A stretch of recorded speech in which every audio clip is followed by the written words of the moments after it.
Et Dieu dit dans Matthieu chapitre 10, vous avez reçu gratuitement. Donnez aussi gratuitement. Et il y a des gens qui sont en train de vendre le don.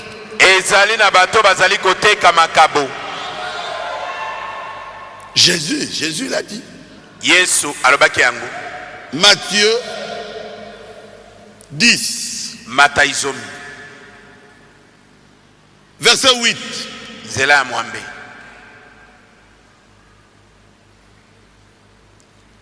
Guérissez les malades. Ressuscitez les morts. Purifiez les lépreux. Chassez les démons. Cela signifie chasser les maladies. Lisez avec moi la suite. Vous avez reçu gratuitement. Donnez gratuitement.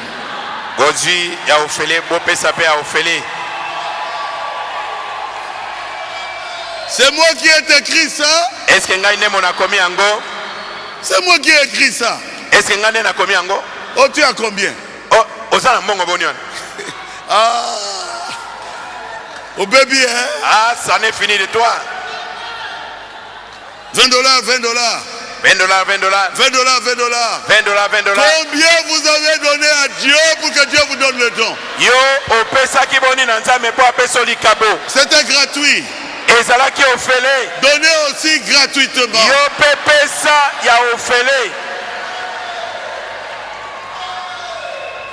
Amen.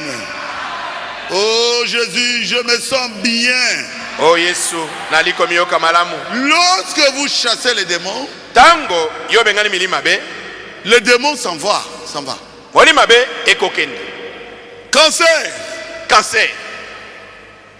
Cancer de sein. Cancer à libellé. Sors. Pima. Le cancer est obligé. Cancer est indami de sortir. Et indami na kobima. Et le cancer sort. Pe cancer est kobima. Et il s'en va. Pe kei. Dans la guérison divine, na lobiko na nzoto, tout reste intact. La personne, quand elle regarde le sein, elle voit que son sein est cancéreux encore.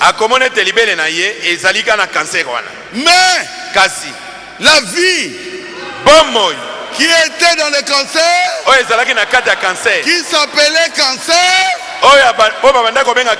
est sortie. Mais le sein reste là grand. Si elle n'a pas la foi, elle va croire qu'elle n'est pas guérie. Mais elle est guérie. Elle doit continuer à confesser sa foi. Frère Barou, tu as prié pour moi. Je suis guéri.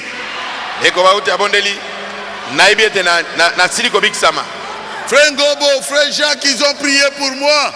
Je suis guéri. Frère Nzouzi a prié pour moi. Je suis guéri. Frère Intel a prié pour moi. Je suis guéri. Le diable s'en va. Les démons la partent. Alors ils vous regardent. Si vous n'avez pas la foi, ils vont prendre encore combien de démons? 7. Alors ils reviennent pour entrer. Quand Pierre avait la foi, il a marché sur l'eau. Quand il a perdu la foi, il commence à s'enfoncer. Mais quand le Seigneur lui a dit reviens, il a encore la foi. Et le Seigneur le prend. Alors il marche sur l'eau encore. Crois seulement. Toute est possible à celui qui croit.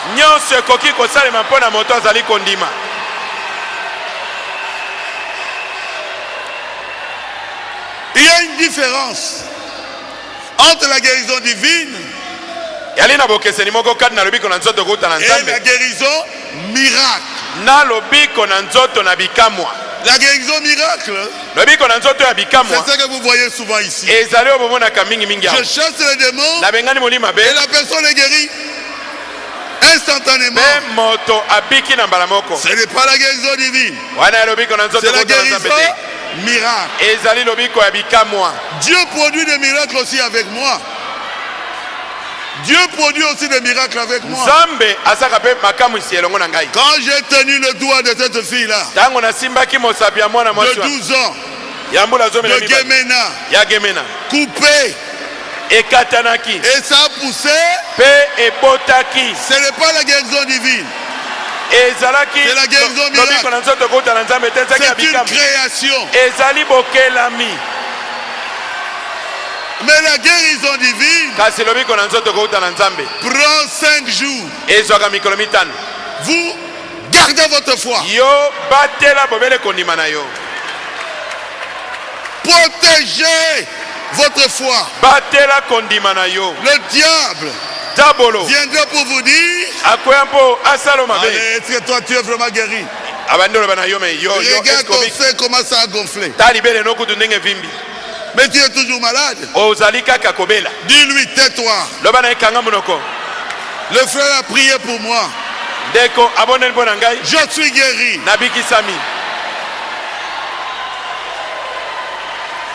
Et la maladie va mourir. Le cancer va mourir. Et après 4 jours, ça va commencer à se décomposer. Et c'est le sang, le battement de cœur qui aidera en sorte que le sein redevienne normal. Ça va expulser la pourriture de ce corps de maladie. Et après, mon sein est devenu normal. Je suis guéri. Non, vous étiez déjà guéri. Vous étiez guéri le même jour. Mais le corps était là, mais c'était un corps sans esprit, sans démon. Le démon était parti. Donc, ce corps était mort. Comme l'esprit d'un homme quand ça sort, vous avez dit il est toujours là. Mais il n'est plus là. Pourquoi? L'esprit qui faisait vivre ce corps est sorti de ce corps. Après 4-5 jours, les yeux vont crever. Et la peau, la chair vont tomber. Si vous le laissez au soleil, ce corps va disparaître.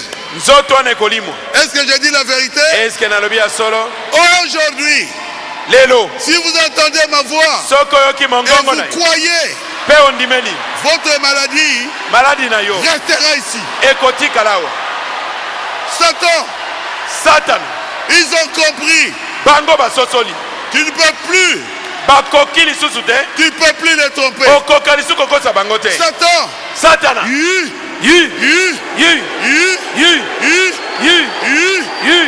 de leur corps. Sors. Sors de leur corps. Sors de leur corps.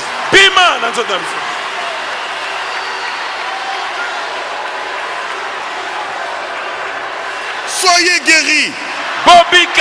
Au nom de Jésus. Au nom de Jésus. Recevez votre guérison. Soyez guéris. Soyez guéris.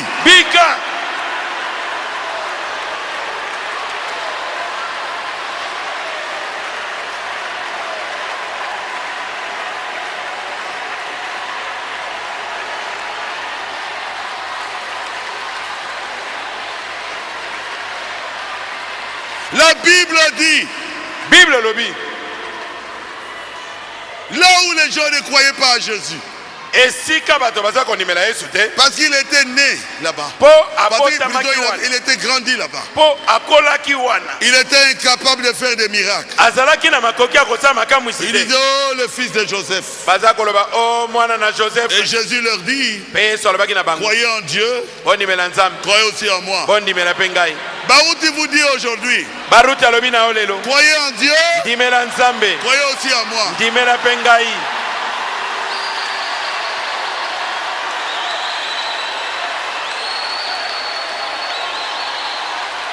Moi, je ne peux pas guérir quelqu'un.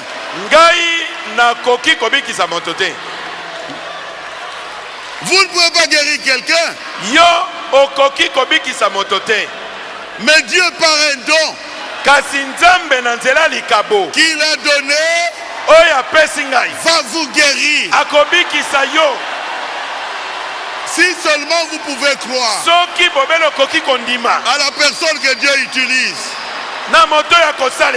Si vous pouvez croire à la personne qui a le don.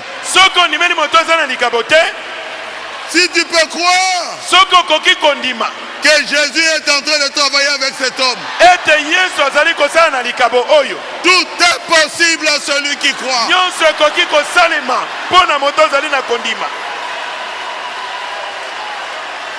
Croyez en Dieu, croyez aussi en moi. Mais Dieu, vous ne le voyez pas. Mais moi, vous me voyez. Ce n'est pas moi qui ai accompli les œuvres. Mais le Père qui demeure en moi, c'est lui qui guérit les malades.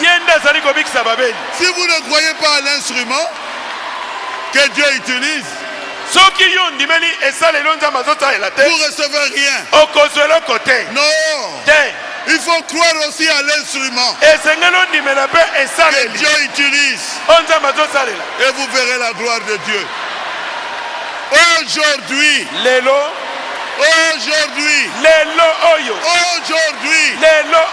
vous verrez la gloire de Dieu.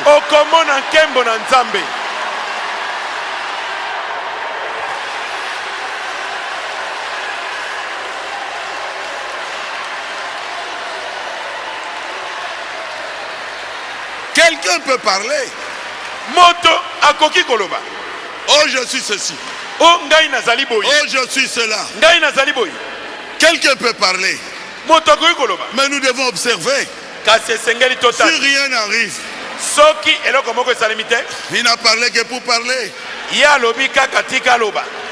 Batonatsu revient dans ce corps. Et Batonatsu qui était mort est revenu à la vie. Oh, là moi je crois. Parce que Dieu confirme le don. J'ai une preuve. Dieu a ressuscité Batonatsu.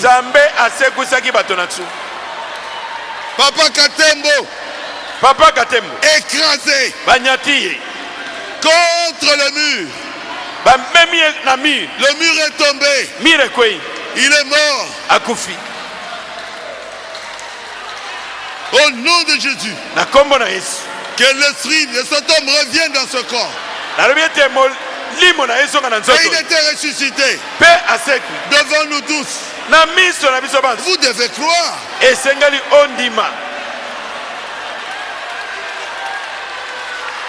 Vous devez croire. Une femme me salue. Seulement la salutation. Le sucre. Diabète. Terminé. Les yeux.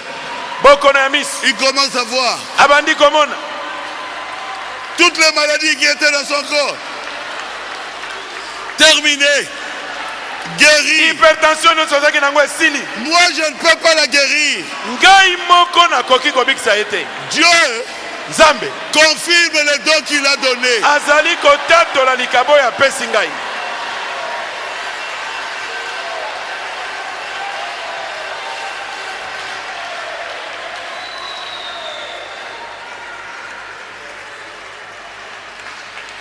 Lorsque quelqu'un parle, il peut parler.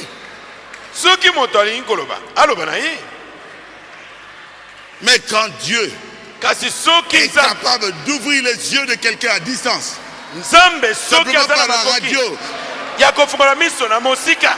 la RTVA, et l'homme commence à voir, le don est là. Parler contre cela, il n'y a pas de pardon. Ni dans ce siècle, ni dans le siècle à venir.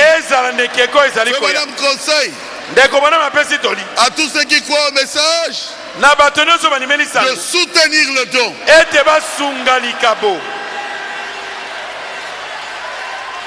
C'est pour l'utilité commune. Pour que ces enfants soient guéris.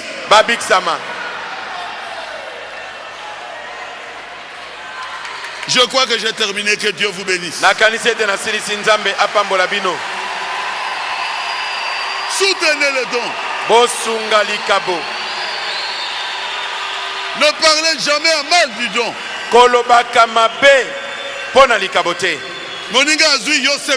Quand ton frère reçoit quelque chose, soit dans la joie, quand le don est visible, le fait seulement de croire à cela,